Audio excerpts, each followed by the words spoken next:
bonjour à tous ou bonsoir. Je sais pas quand vous regardez cette vidéo, mais c'est cette première vidéo de ma chaîne YouTube de chez Matov07. J'espère que vous passez une bonne après-midi, une bonne journée.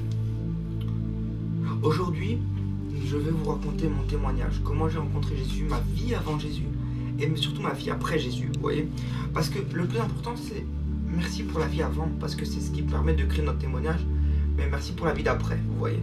Parce que c'est ça qui l'a transformé. Vous êtes prêts? Allez, tout de suite on se retrouve. Ok, bon, je vais vous raconter mon témoignage en long et en large, comme j'ai raconté quand je me suis baptisé en 2023. Ouais, ça a fait 2 ans. Jusqu'à juin 2023. Donc pour commencer, moi je suis né dans un milieu chrétien, j'allais tous les dimanches à l'église. Je suis né même à l'église, je suis né un dimanche où mes parents étaient à l'église, donc voilà.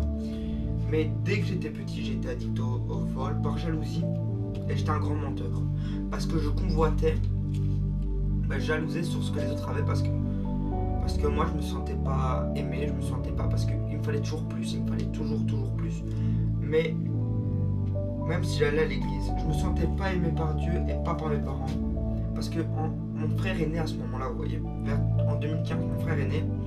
Et c'est au moment où, quand tu es enfant, tu as besoin de cet amour de tes parents, vous voyez. Tu as besoin de cet amour de tes parents puissants. Et je ne l'ai pas ressenti comme on s'occupait plus de mon frère, comme il venait de naître, vous voyez. Et aussi, et à cause de ça, j'ai déjà eu beaucoup d'idées de suicide. Je me suis déjà mis au coin de ma chambre et je dis, Seigneur, pourquoi? Qu'est-ce qui m'empêcherait de sauter maintenant, vous voyez.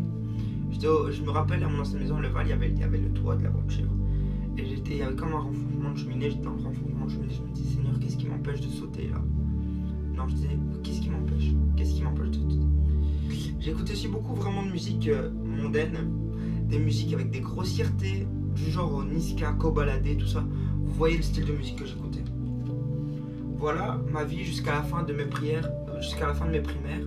Donc en France, c'est l'école élémentaire pour ceux qui sont en France. Ensuite, en secondaire, j'étais toujours addict au vol et j'ai commencé à toucher à la masturbation, à la pornographie et je suis vite devenu addict. Mais heureusement, Dieu m'a délivré de cela. Au moment de ma conversion, Dieu m'a délivré de cela. Je vous expliquerai un peu après.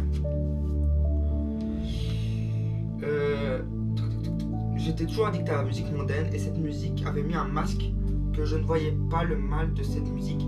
Parce qu'en fait, quand vous écoutez cette musique, vous ambiancez, vous entendez la musique, vous ambiancez, mais vous voyez pas. En fait, vous n'arrivez pas à vous rendre compte des paroles qui sont dites dedans. Et j'étais dedans, je sais de quoi je parle, j'étais dedans et je sais vous en parler.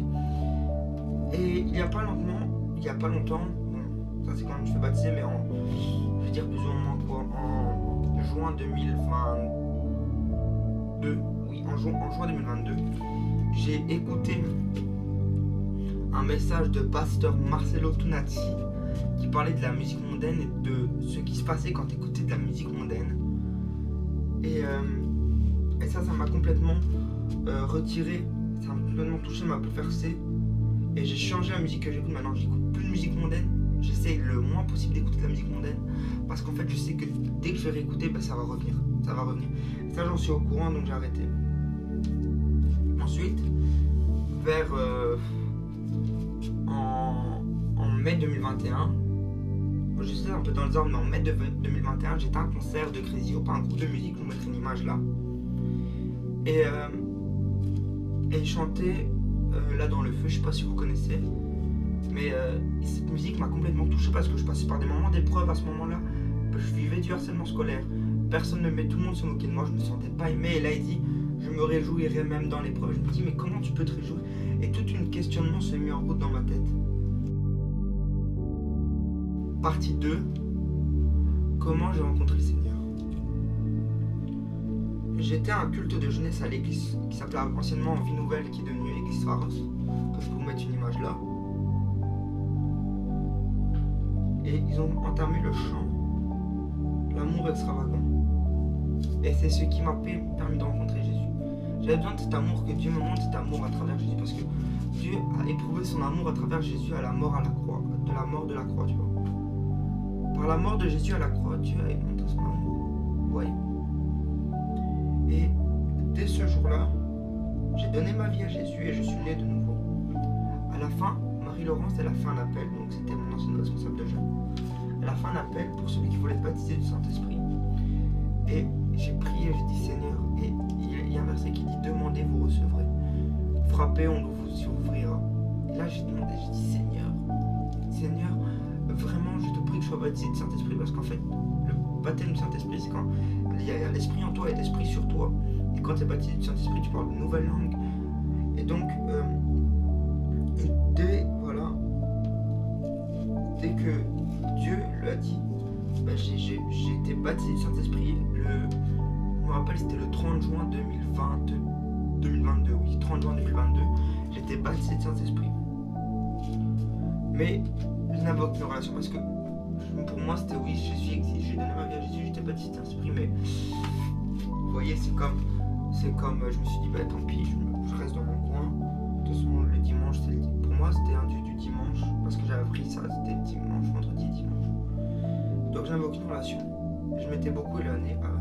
Vraiment, je m'étais beaucoup éloigné. Je me souviens, j'étais en vacances, j'écoutais encore de la musique mondaine.